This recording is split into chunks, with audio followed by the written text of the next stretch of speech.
Hi, in this video we are going to talk about programming conditions.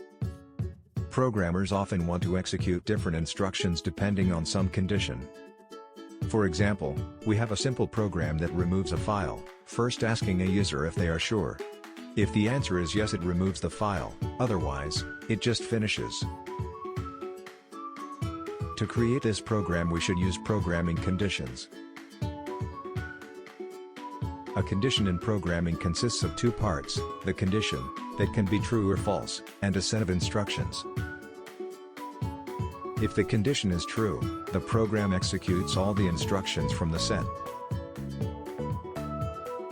To describe conditions in JavaScript we use a special word, if.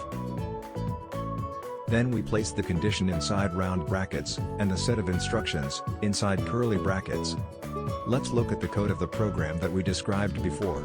We see the user answer variable. If it equals to yes, our program will delete the file. Note that we use two equals signs here, because single equals sign is already used for variables assignation in JavaScript. We can use different types of conditions. The simplest case is an equality, where we just check if two expressions are equal. We also can compare two numbers and check if some number is greater or less than the other. You've probably noticed that we can use variables in conditions. It's common practice to make indentations inside a curly braces block of code to make programs more readable. There is also a way to describe actions for the case when the condition is not true. To do this we should use a special word else.